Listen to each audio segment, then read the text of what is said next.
আমি Madhumita paradise cooking channel থেকে তোমাদের স্বাগত জানাচ্ছি। আজকে আমার মায়ের হাতের একটি রান্না তোমাদের সাথে শেয়ার করব, লাউ শাক পোস্ত।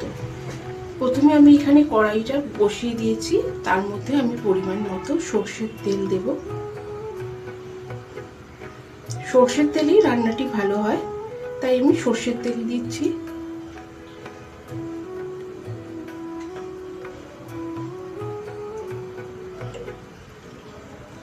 পরিমাণ মতো সর্ষের তেল দিয়ে দিলাম। আর এখানে আমি লাউ শাকটি ধুয়ে নিয়ে কেটে রেখে দিয়েছি।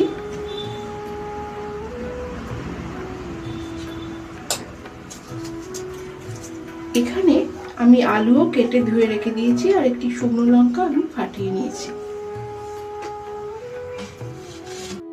সর্ষের তেলটি আমার গরম হয়ে গেছে, এর মধ্যে আমি কালো জিরে ফোড়নে দিচ্ছি।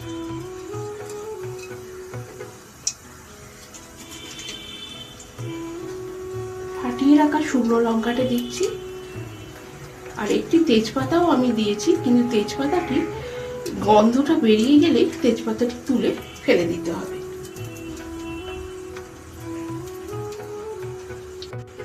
আমাদের ফোড়ন থেকে সুন্দর গন্ধ বেরোচ্ছে। তারপরে এখানে কেটে রাখা আলুটা আমি এর মধ্যে দিয়ে দেব।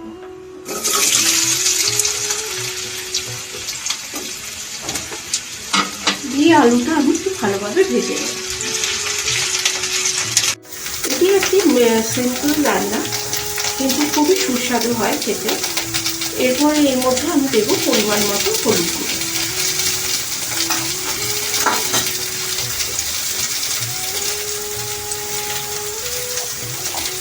লাল লঙ্কার গুঁড়ো,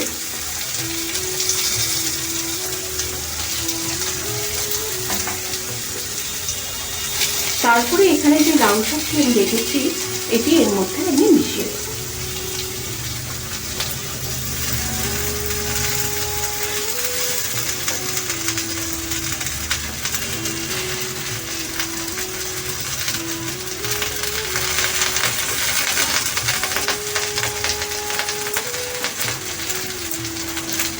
পরিমাণ মতো নুন দিয়ে এটি চাপা দিয়ে দেব।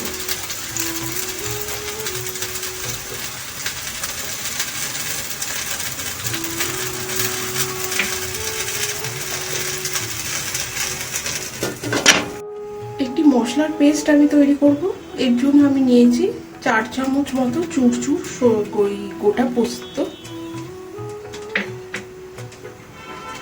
আর 1 চামচ মতো নিয়েছি এখানে সাদা সর্ষে।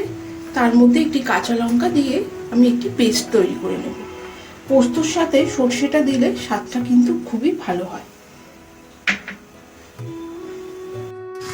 এর মধ্যে এবার আমি দিচ্ছি কাঁচা পাকা লঙ্কা, আর মশলাটি আমি এবার এর মধ্যে মিশিয়ে দিচ্ছি।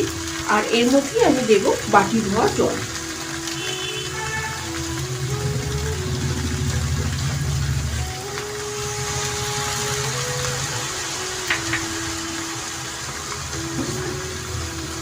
দিয়ে এটি ভালোভাবে একটু নেড়ে দেব।